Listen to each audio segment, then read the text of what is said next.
ہمیں صحیح حدیث سے پتہ چلتا ہے کہ قرب قیامت میں جب مسلمان بہت کسمہ پرسی میں ہوں گے تو خراسان سے لشکر اٹھے گا. خراسان یہ افغانستان اور ایران کا حصہ،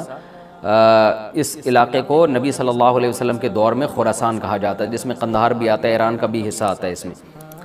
تو یہاں سے لشکر اٹھے گا، مجاہدین لڑیں گے بہت بڑی تعداد میں، دنیا میں جہاد ہوگا، مسلمان ظلم کی چکی میں پس کے تنگ آ چکے ہوں گے. تو تلاش کریں گے حضرت مہدی کو، کیونکہ حضرت مہدی وہ شخصیت ہیں جن پہ تمام نیک لوگ جمع ہو جائیں گے اور وہ مسلمانوں کی میدان جنگ میں کمانڈ کریں گے، جہاد میں کمانڈ کریں گے. تو ان کو بیت اللہ میں تلاش کیا جائے گا. وہ رسول اللہ صلی اللہ علیہ وسلم کی اولاد میں ہوں گے اور لوگ ان کو پہچان لیں گے، اہل اللہ پہچان کر ان کو اپنا امیر بنائیں گے اور ان کی قیادت میں پھر لڑائی اور جہاد شروع ہوگا.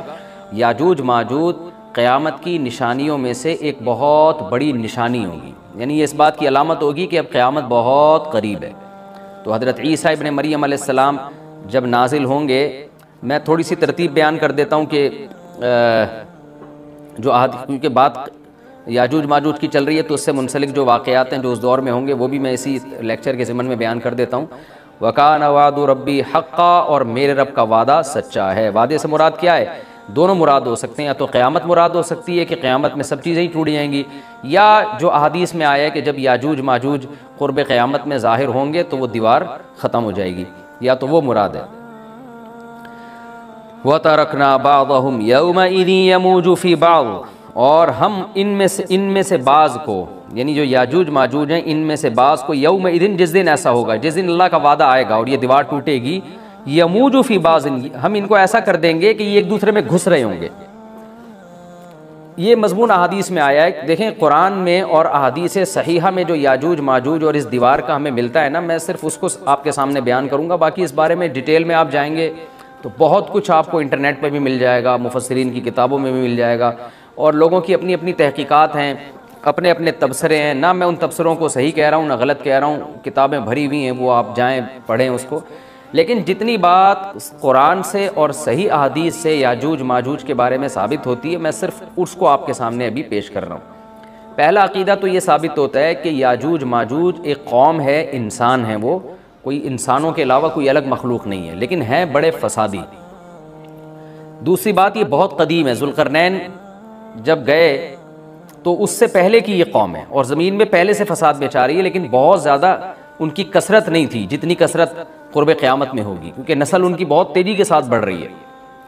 تیسری بات یہ ہے کہ اللہ نے ان کو دنیا کے کسی حصے میں رکھ کے چھپا دیا ہے. چھپایا اس لیے ہے کہ ان کے ظاہر ہونے کا ایک ٹائم ہے، اور وہ ہے حضرت عیسیٰ علیہ السلام کا دور. حضرت عیسیٰ ابن مریم کے دور میں یاجوج ماجوج ظاہر ہوں گے. تو اسی کو آپ چوتھا پوائنٹ بھی کہہ سکتے ہیں. تیسرا پوائنٹ کیا ہو گیا کہ ان کو چھپا دیا گیا ہے. لہذا یہ جو لوگ کہتے ہیں نا یاجوج ماجوج دریافت ہو گئے ہیں، فلاں جگہ ہیں فلاں جگہ ہیں، تو بھائی ہمیں جب ایک چیز چھپا دی گئی ہے اور ایک ٹائم بتا دیا گیا ہے کہ اس ٹائم پہ ظاہر ہوں گے، تو اس سے پہلے وہ دریافت ہو ہی نہیں سکتے. پہلے دریافت ہو گئے تو اس کا مطلب نبی صلی اللہ علیہ وسلم کی گویا پیش گوئی غلط ہو گئی. تو جو جس کا ٹائم ہے اسی ٹائم پہ وہ ظاہر ہوں گے. چوتھی بات میں نے جیسے بتائی کہ حضرت عیسیٰ علیہ السلام کے دور میں وہ ظاہر ہوں گے. پانچویں بات، صحیح حدیث سے یہ بات ثابت ہے کہ یاجوج ماجوج وہ جو دیوار بنی تھی اس کو چاٹتے رہتے ہیں، ختم کرتے ہیں. اب چاٹنا کا جو لفظ حدیث میں ہے اس سے مراد زبان سے چاٹنا بھی ہو سکتا ہے اور یہ کنایا بھی ہو سکتا ہے کہ اس کو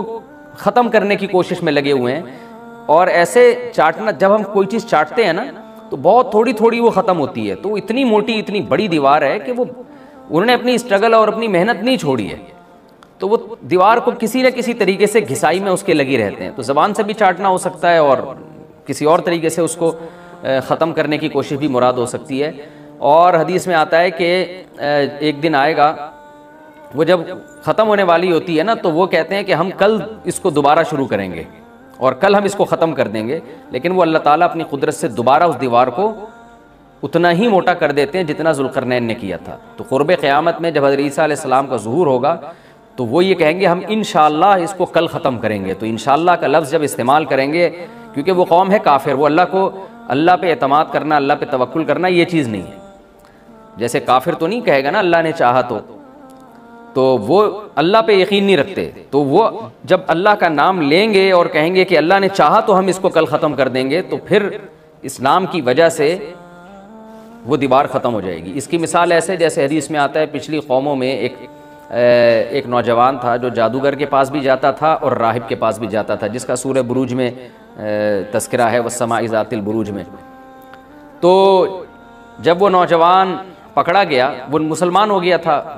بادشاہ نے اس کو بھیجا تھا جادوگر کے پاس کہ جادو سیکھے،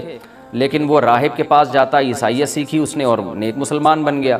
تو بادشاہ نے اس کو قتل کرنے کی حتی الامکان کوشش کی، مگر وہ قتل نہیں ہو پا رہا تھا۔ بادشاہ نے اس کو پہاڑ پہ بھیجا اپنے سپاہیوں کو لے کے کہ پہاڑ سے لے جا کے اس کو گرا دو، لیکن اللہ نے مدد کی کہ وہ سپاہی گر گئے، یہ بچ گیا۔ بادشاہ نے حکم دیا اس کو سمندر میں لے جا کے غرق کر دو، وہ سارے سپاہی غرق ہو گئے، یہ بچ گیا۔ تو کسی بھی طرح سے اس کی قتل کی کوششیں کامیاب نہیں ہو رہی تھیں، تو اس نے بادشاہ سے کہا کہ تو اگر مجھے قتل کرنا چاہتا ہے نا تو چوک پہ کھڑا کر کے تیر مجھے مار اور کہے کہ بسم اللہ وربی ھذا الغلام، اس نوجوان کے رب کے نام سے میں اس کو قتل کرتا ہوں۔ تو اللہ کا نام لے کے مجھے مارے گا تو میں قتل ہو جاؤں گا۔ نوجوان یہ قربانی اس لیے دے رہا تھا کہ بادشاہ جب پوری پبلک کے سامنے اللہ کا نام لے گا تو لوگوں کو یقین آ جائے گا کہ بھئی اللہ کا نام لینے سے تو کام ہو گیا، اور اللہ کا نام لیے بغیر کام نہیں ہو رہا تھا۔ تو جو بادشاہ اللہ کو مانتا نہیں تھا آج اس کو بھی اللہ کا نام لینا پڑا ہے۔ تو نوجوان نے یہ قربانی اس لیے دی کہ بادشاہ جب اللہ کا نام لے گا لوگوں کو اللہ کی ذات پہ یقین آئے گا اور لوگ مسلمان ہو جائیں گے، عیسائیت کو قبول کر لیں گے۔ تو اس نوجوان نے یہ قربانی دی اور بادشاہ نے اللہ کا نام لے کے جب تیر مارا تو وہ نوجوان شہید ہو گیا، اور لیکن پورا ملک مسلمان ہو گیا، عیسائیت قبول کر لی۔ اور سورہ بروج میں پھر اللہ نے ان کا تبصرہ کیا، ان کا واقعہ بیان کیا ان کے بارے میں کہ کیسے بادشاہ نے خندقیں کھود کھود کے پوری قوم کو جو ہے وہ جو دین سے پیچھے نہیں ہٹے ان کو کس طرح سے آگ میں پھینک دیا ان سب کو۔ تو اس سے پتہ چلتا ہے کہ کافر بھی بعض دفعہ جب اللہ کا نام لیتا ہے نا تو اس کو دنیاوی فائدہ ہو جاتا ہے۔ تو یاجوج ماجوج بھی تنگ آ کر پھر اللہ کا نام لیں گے اور کہیں گے اللہ نے چاہا تو ہم اس دیوار کو کل ختم کر دیں گے، اور بالآخر وہ دیوار ختم ہو جائے گی۔ پھر قرآن کے الفاظ ہیں آگے کہ جب یہ دیوار ختم ہوگی وَتَرَكْنَا بَعْضَهُمْ يَوْمَئِذٍ۔ اچھا ہاں، میں بتا رہا تھا کہ حدیث سے کیا پوائنٹ پتہ چلتے ہیں، تو یہ 5 پوائنٹ ہو گئے۔ چھٹا پوائنٹ یہ کہ حضرت عیسیٰ ہی کے دور میں یہ کسی وبا کے ذریعے ہلاک ہو جائیں گے۔ حضرت عیسیٰ علیہ السلام یہ اتنے زیادہ ہوں گے کہ ان سے لڑنا ممکن نہیں ہوگا، جیسے کہ قرآن میں بھی آ رہا ہے وَتَرَكْنَا بَعْضَهُمْ يَوْمَئِذٍ يَمُوجُ فِي بَعْضٍ، ہم ان میں سے بعض کو بعض کے اندر گھسا دیں گے، اتنی کثرت سے ایک دوسرے میں ہی نہیں، اب آبادی کی کثرت بہت ہوگی ان کی، گھسے ہوئے ہوں گے ایک دوسرے میں، یہ جیسے چیونٹیاں اور مکوڑے ہوتے ہیں، تو ان سے لڑنا ممکن نہیں ہوگا۔ تو حضرت عیسیٰ علیہ السلام لوگوں کو لے کے کوہ طور پہ چلے جائیں گے اور باقی مسلمان وہ اپنے اپنے گھروں کے اندر بند ہو جائیں گے، اور پھر اللہ کی طرف سے ایک وبا آئے گی اور اس وبا میں یہ سارے کے سارے ہلاک ہو جائیں گے، اور پھر جب ہلاک ہو جائیں گے تو اتنی زیادہ ان کی لاشیں زمین پہ ہوں گی، اتنی زیادہ کہ انسانی آبادی ان کی لاشوں سے متعفن ہونا اور بیمار ہونا شروع ہو جائے گی، ان کی لاشوں سے بدبو اٹھے گی،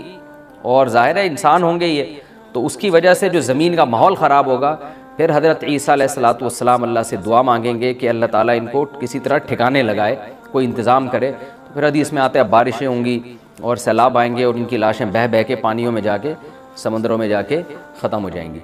اللہ تعالیٰ ان کو اس طرح سے ٹھکانے لگائے گا۔ تو یہ یہاں تک جتنے بھی مضامین ہیں یہ صحیح احادیث سے ثابت ہیں۔ تو قرآن کہتا ہے وَتَرَكْنَا بَعْضَهُمْ يَوْمَئِذٍ يَمُوجُ فِي بَعْضٍ، ہم ان میں سے بعض کو بعض میں چھوڑ دیں گے، بہت کثرت ہوگی۔ وَنُفِخَ فِي الصُّورِ، اور پھر سور پھونکا جائے گا۔ قرآن میں تو یہ کہ سور پھونکا جائے گا ایسے لگ رہا ہے جیسے فوراً پھونکا جائے گا، مگر احادیث میں تفسیر ہے کہ فوراً نہیں پھونکا جائے گا۔ یاجوج ماجوج قیامت کی نشانیوں میں سے ایک بہت بڑی نشانی ہوگی، یعنی یہ اس بات کی علامت ہوگی کہ اب قیامت بہت قریب ہے۔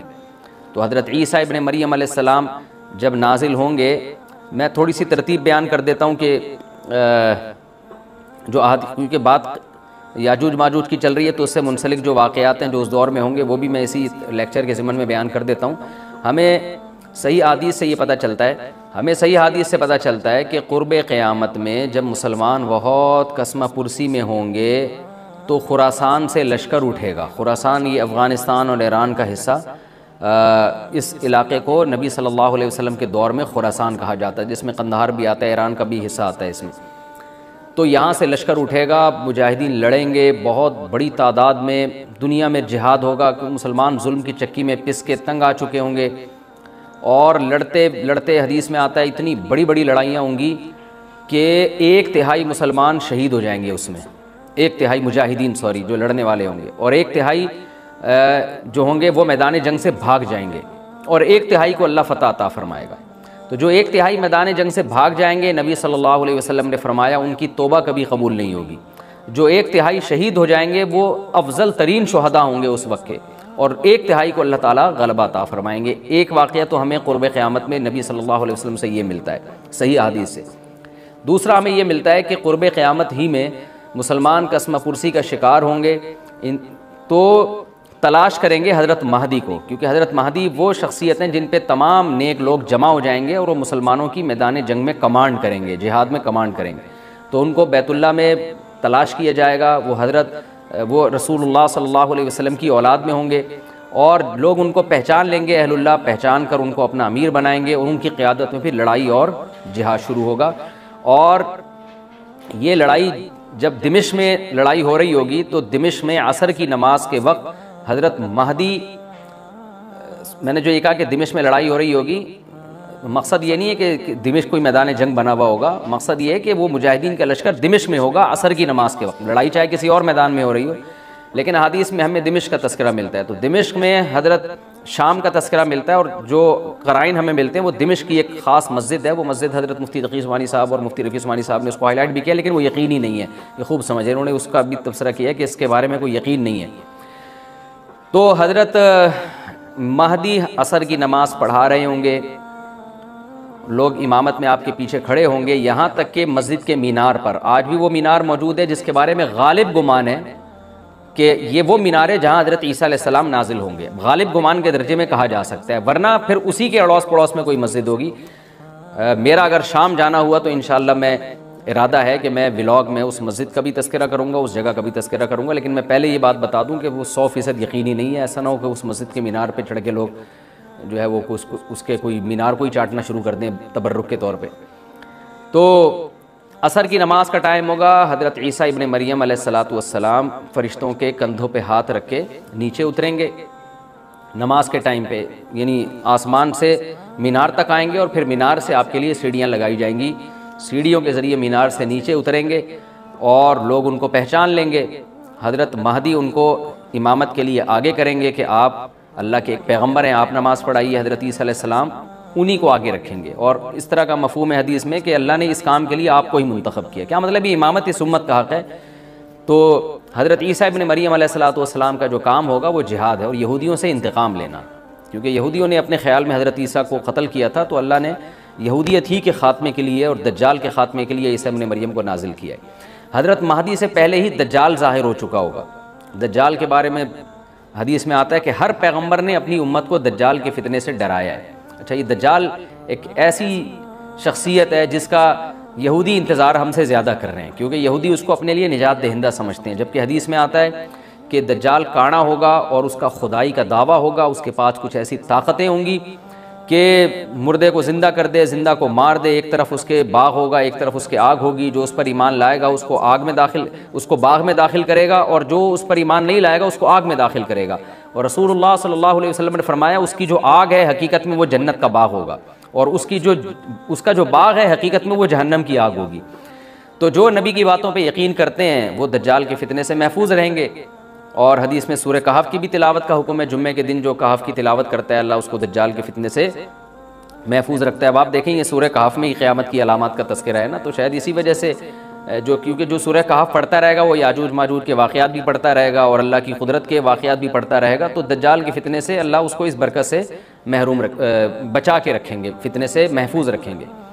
تو وہ ایسی طاقتیں دکھائے گا، بے وقوف لوگ اس پہ ایمان لے آئیں گے۔ حدیث میں آتا ہے کہ کانا کبھی بھی خدا نہیں ہو سکتا، یعنی اس کی تو ایک آنکھ ہوگی نہیں، لیکن بے وقوف لوگ اس کے یہ کچھ ظاہری کمالات دیکھیں گے، یہ نہیں دیکھیں گے کہ یہ تو شکل بھی اس کی اچھی نہیں ہے، یعنی خدا کم از کم جمال والا ہوتا ہے نا، یہ تو ہے بھی کانا، اور اس کے بڑا بڑا کافر بھی لکھا ہوا ہوگا واضح طور پر جس سے پتہ چلے گا۔ لیکن احمق اور بیوقوف لوگ جیسے روحانی عاملوں کے کچھ شعبدے دیکھ کر ان پہ سے متاثر ہو جاتے ہیں نا، روحانی عاملوں کے شعبدے دیکھ کے، تو ایسے ہی دجال کے شعبدے دیکھ کے متاثر ہوں گے۔ تو بہت لوگوں کو، خلقت کو، بہت بڑی امت کو گمراہ کرے گا دجال، اہل اللہ کو اللہ تعالیٰ اس کے فتنے سے محفوظ رکھے گا۔ پھر حضرت عیسیٰ ابن مریم جب نازل ہوں گے تو وہ دجال کو قتل کریں گے. حدیث میں آتا ہے کہ نیزے کے ذریعے گھوڑے پہ بیٹھ کے قتل کریں گے. علماء نے اس حدیث کا دو مطلب بیان کیے ہیں کہ یا تو اس کا مطلب یہی ہے کہ واقعی گھوڑے پہ بیٹھیں گے, نیزہ استعمال کریں گے,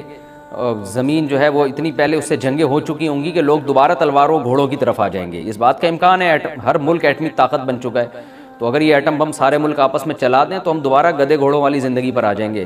ٹیکنالوجی ساری تباہ و برباد ہو جائے گی, انسان کی ترقی. تو اس بات کا بھی امکان ہے کہ کوئی اس سے پہلے ہو سکتا ہے کوئی ایسی جنگ عظیم ہو کہ انسانیت دوبارہ پہاڑوں پتھروں کے دور میں آ جائے. لیکن ظاہر یہ معلوم ہوتا ہے کہ رسول اللہ صلی اللہ علیہ وسلم نے جو کلام کیا ہے, ظاہر ہے اس دور کے لحاظ سے جو لوگوں کے جہاں تک جو لوگوں کی مینٹل اپروچ ہے وہاں تک, تو نبی صلی اللہ علیہ وسلم میزائل یا اور ٹینکوں کا تذکرہ کرتے تو کیا سمجھ میں آتا؟ تو گھوڑے سے مراد ہے جو اس زمانے کا گھوڑا ہوگا, اور نیزے سے مراد ہے اس زمانے کا جو اسلحہ ہوگا, کیونکہ نیزہ نبی کے دور کا ایک مناسب اسلحہ تھا اور گھوڑا نبی کے دور کی میدان جنگ کی ایک مناسب سواری تھی. تو اس سے یہ بھی پتہ چلتا ہے کہ ہو سکتا ہے عیسیٰ ابن مریم نیزے کے بجائے کلاشنکوف کا استعمال کر لیں, تو یعنی وہ نیزہ جو ہے وہ اس کلاشنکوف کی یا جو بھی اسلحہ اس وقت حضرت عیسیٰ ابن مریم استعمال کریں گے اس کی ایک تعبیر ہے, تو اس کا بھی پورا امکان ہے. تو ہمیں بہرحال اتنا ایمان ہمارے لیے ضروری ہے کہ دجال کو قتل کرنے والی جو ذات ہے, جو شخصیت ہے, وہ عیسیٰ ابن مریم علیہ السلام ہے. تو حضرت عیسیٰ کے ذریعے اللہ تعالیٰ دجال کو قتل کریں گے, اور حضرت عیسیٰ کی قیادت میں زبردست جہاد ہوگا. حدیث میں آتا ہے کہ عیسیٰ ابن مریم اس دنیا کو امن سے بھر دیں گے, اتنا امن ہو جائے گا اور اتنی مالی فراوانی ہوگی, اتنی مالی, کیونکہ دنیا میں مال بہت ہے, ڈسٹریبیوشن صحیح نہیں ہے, جو تقسیم ہے نا مال کی وہ ظالمانہ ہے, جس کی وجہ سے غریب سے غریب تر ہے, امیر سے امیر تر ہے. حضرت عیسیٰ ابن مریم ایسا نظام قائم کریں گے کہ جس سے مال کی صحیح تقسیم, اور لوگ اٹھیں گے زکوٰۃ کا مستحق تلاش کریں گے اور لوگوں کو زکوٰۃ کا مستحق نظر نہیں آئے گا, غریب تلاش کرنا مشکل ہو جائے گا. یعنی ایک آدمی, حدیث کا مفہوم ہے کہ زکوٰۃ لے کے گھومتا رہے گا اور اس کو کوئی غریب نہیں ملے گا, اتنی مالی فراوانی ہو جائے گی. پھر ترمذی کی روایت میں آتا ہے کہ اللہ کی طرف سے برکتیں ایسی نازل ہوں گی کہ بڑے بڑے انار پیدا ہوں گے, بڑے بڑے انگور پیدا ہوں گے, زمین اپنی برکتیں کھول دے گی. اور حضرت عیسیٰ علیہ السلام خنزیر کو بھی دنیا سے ختم کر دیں گے, خنزیر کی نسل کو ختم کر دیا جائے گا. وَيَضَعُ الْجِزْيَةَ, اور جزیہ کا نظام ختم, اما الاسلام و اما السیف, یا تو تلوار یا اسلام, اس کے علاوہ نہیں. تو نبی صلی اللہ علیہ وسلم کو اللہ نے جس مقصد کے لیے دنیا میں بھیجا تھا, اس مقصد کی جو تکمیل ہے وہ عیسیٰ ابن مریم کے ذریعے. باقی اس میں حکمتیں کیا ہیں اس پر میرے الگ سے بیانات موجود ہیں کہ اللہ نے حضرت عیسیٰ ابن مریم کا انتخاب کیوں کیا اس کام کی تکمیل کے لیے, اسی امت میں کوئی کیوں منتخب نہیں کر لیا, یا یہ کہ پیغمبر صلی اللہ علیہ وسلم ہی کے ذریعے پوری دنیا میں اسلام کو غالب کر دیا جاتا. اس میں کیا حکمتیں ہیں اس پر میرے الگ سے بیانات موجود ہیں. ابھی تو میں کوشش کرتا ہوں کہ تفسیر سے میں جو ٹو دا پوائنٹ بات ہے اس سے یہاں اس لیکچر میں نہ ہٹوں. تو اسی وقت حضرت عیسیٰ ابن مریم اس کو یاجوج ماجوج کو قتل کریں گے اور دنیا انصاف سے بھر جائے گی. اور اللہ تعالیٰ نے جو پیغمبروں کو دنیا میں بھیجا تھا اس کا مقصد کیفیت اور کمیت دونوں لحاظ سے حاصل ہو جائے گا. اس کے بعد پھر آہستہ آہستہ دنیا میں زوال شروع ہوگا, اور پھر جب پوری دنیا کے لوگ زوال کا شکار ہوتے ہوتے کفر کی طرف جائیں گے, گناہوں کی طرف. اور حدیث میں آتا ہے جب تک ایک شخص بھی اللہ کا نام لینے والا ہوگا اس دنیا پر قیامت نہیں آئے گی, یہاں تک کہ آخری شخص جب دنیا سے اٹھے گا جو اللہ کا نام لیا کرتا تھا, تو اس کے بعد اللہ تعالیٰ سور پھونکیں گے, جبریل کو حکم دیں گے سور پھونکنے کا, اور اس دنیا کو تباہ و برباد کر دیا جائے گا. تو آگے قرآن کہتا ہے وَنُفِخَ فِي الصُّورِ, اور پھر سور میں پھونکا جائے گا, فَجَمَعْنَاهُمْ جَمْعًا, پھر ہم ان تمام انسانوں کو جمع کر دیں گے. وَعَرَضْنَا جَهَنَّمَ يَوْمَئِذٍ لِّلْكَافِرِينَ عَرْضًا, اور قیامت کے دن ہم جہنم کو یومئذ, جس دن ایسا ہوگا یعنی جس دن سور پھونکا جائے گا, یہ دوسرا سور مراد ہے, لِلْكَافِرِينَ عَرْضًا, کافروں کے سامنے پیش کر دیں گے. الَّذِينَ كَانَتْ أَعْيُنُهُمْ فِي غِطَاءٍ عَنْ ذِكْرِي, یہ وہ لوگ ہیں جن کی آنکھیں میری یاد سے پردے میں پڑی ہوئی تھی, یعنی میری یاد کی چیزیں ان کو نظر ہی نہیں آتی تھیں, غفلت میں پڑی ہوئی تھی جن کی آنکھیں. وَكَانُوا لَا يَسْتَطِيعُونَ السَّمْعَ, اور یہ سننے کی صلاحیت بھی نہیں رکھتے تھے, نہ حق بات سنتے تھے نہ حق دیکھتے تھے, بس اپنے خواہشات کی جو چیزیں ہیں وہ ان کو اچھی لگتی تھیں اور وہی ان کو سمجھ میں آتی تھی. تو یہ ہمارا رکوع الحمدللہ کمپلیٹ ہو گیا. اس رکوع میں ہمیں بہت سارے اسباق ملتے ہیں, میں نمبر وار اس کو مختصراً بیان کر دیتا ہوں.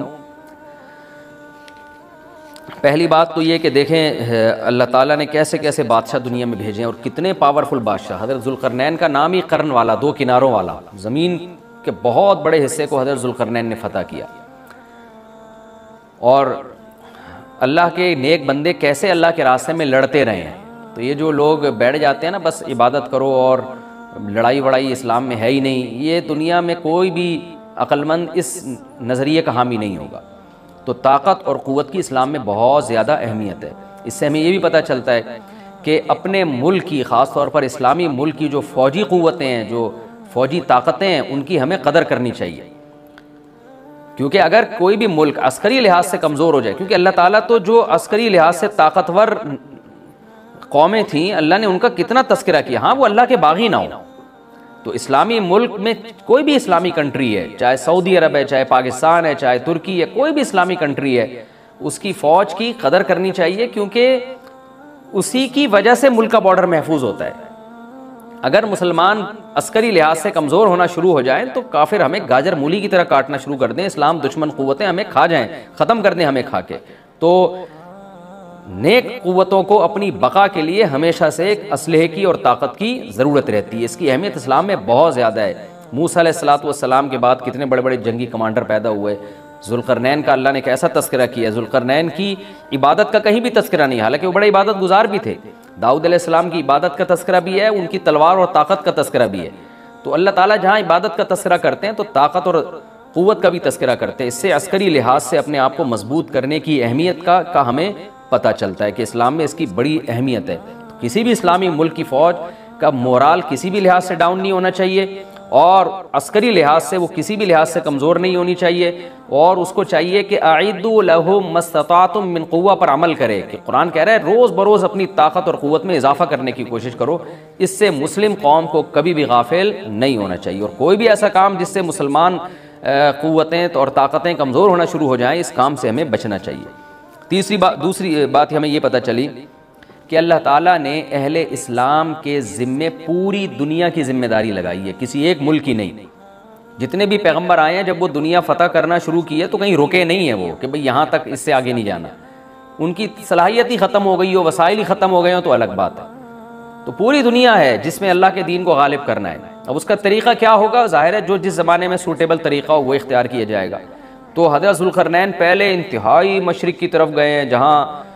سورج نکلتا ہے تو وہاں سے جہاں سے آبادی شروع ہو رہی ہے، اور ان کا خیال تھا کہ اب آگے آبادی نہیں ہے تو پھر جا کے سٹاپ کیا ہے۔ مغرب میں بھی ایسے ہی، شمال میں بھی ایسے ہی۔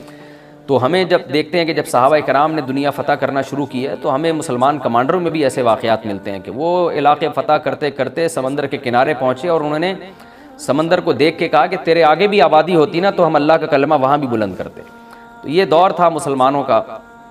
اور یہ عیسیٰ ابن مریم دوبارہ پھر وہی کریں گے، پوری دنیا کو فتح کریں گے۔ تو حضرت ذوالقرنین کے اس واقعے سے پتہ چلتا ہے کہ پوری دنیا کی ذمہ داری اللہ نے ہمیشہ سے اہل اللہ پہ لگائی ہے، اور وہ پوری دنیا میں اللہ کے دین کو غالب کرنے کی کوشش میں ہمیشہ سے لگے رہے ہیں۔ تیسری بات ہمیں پتہ چلتی ہے کہ اسباب اور وسائل کی اہمیت ہے۔ حضرت ذوالقرنین نے جب اتنا پہاڑوں کے بیچ میں اتنا یعنی لوہے کی پلیٹیں لگا کے تانبا پگھلا کے آہنی دیوار بنائی ہے تو خوش ہوئے ہیں، ھذا رحمت من ربی، یہ میرے رب کی رحمت ہے۔ تبھی تو اللہ کا شکر ادا کیا نا، خوشی پہ شکر ادا کیا جاتا ہے۔ تو اس سے یہ بھی پتہ چلتا ہے کہ سائنس اور ٹیکنالوجی، دیکھیں یہ کام ٹیکنالوجی کے بغیر ممکن نہیں تھا، تبھی تو اس قوم نے کہا نا ذوالقرنین سے کہ ہم پیسے آپ کو دیں گے، لیکن ہمارے پاس وہ وسائل نہیں ہیں، وہ ٹیکنالوجی نہیں ہے ہمارے پاس۔ اور بظاہر ایسا لگتا ہے کہ ان کے پاس لوہا بھی تھا، تانبا بھی تھا، کیونکہ حضرت ذوالقرنین اب یہ تو نہیں ہے نا کہ زمین کے مشرق کی طرف دوبارہ لوہا جمع کرنے گئے ہوں، تو وہیں سے جو کچھ ہوگا نکالا ہوگا۔ تو وسائل اس قوم کے پاس تھے، ٹیکنالوجی نہیں تھی کہ اس لوہے کو اور اس تانبے کو پگھلا کے دونوں پہاڑوں کے بیچ میں پلیٹیں کیسے بنانی ہیں اور ان کو کیسے ان کے بیچ میں تانبا کر کے کاہنی دیوار بنائی ہے، یہ ٹیکنالوجی ان کے پاس نہیں تھی۔ تو اس سے ہمیں ٹیکنالوجی کی ویلیو کا بھی پتہ چلتا ہے۔ آج مسلمان اس میں بھی بہت پیچھے چلے جا رہے ہیں اور اس کو مذہب سمجھنا شروع کر دیا ہے، یہ بات بھی غلط ہے۔ حضرت ذوالقرنین نے اتنی طاقت اور قوت کا استعمال کیا اور اتنے زبردست طریقے سے اس وقت جو بھی اس سوٹیبل ٹیکنالوجی تھی اس کا استعمال کر کے دو پہاڑوں کے بیچ کے راستے کو بند کر دیا اور اس پہ خوشی منائی حضرت ذوالقرنین نے۔ یہ نہیں کہا کہ بھئی اس سے کچھ بھی نہیں ہوتا، اصل میں تو بس انسان کو چاہیے کہ وہ اللہ اللہ کیا کرے بیٹھ کے، اور یہ کیا اللہ سے بس مدد مانگو، اللہ ہی۔ یاجوج ماجوج کے بارے میں ان کو کہہ دیتے ہیں ذوالقرنین کہ تم سب رات کو تہجد میں اٹھ کے دعائیں مانگو، اللہ یاجوج ماجوج سے تمہیں بچا لے گا۔ نہ، حضرت ذوالقرنین نے کہا دعائیں بھی مانگو، یقیناً حکم دیا ہوگا دعائیں مانگنے کا، لیکن ہم پورے اسباب اور وسائل استعمال کریں گے، لوہے کی پلیٹیں بنائیں گے، تانبے کو پگھلائیں گے، اوپر چڑھائیں گے اور اس طرح سے پوری مضبوط دیوار بنائیں گے۔ آج مسلمان ہاتھ پہ ہاتھ رکھ کے بیٹھ گیا ہے اور وظیفوں میں اور جو ہے بس وہ چند صبح شام کے وظیفے پڑھ کے وہ سمجھتا ہے کہ ساری دنیا کے سارے مسائل کا حل اس سے ہو جائے گا۔ ایسا نہیں ہے، آپ کو بہت زیادہ ترقی کرنی ہے، بہت زیادہ اسباب و وسائل میں آپ کو غیر مسلموں سے آگے نکلنا ہے، جیسے کہ قرون اولیٰ کا مسلمان نکلا تھا، تبھی اللہ نے اس کے لیے دنیا میں فتوحات کے دروازے کھولے تھے۔ تو اللہ ہمارے لیے فتوحات کے دروازے جب ہی کھولے گا جب ہم عبادت کے ساتھ ساتھ سائنس اور ٹیکنالوجی کے میدان میں بھی آگے بڑھنے کی کوشش کریں۔ اور ہمیں قرب قیامت کی علامتیں بھی اس رکوع میں پتہ چل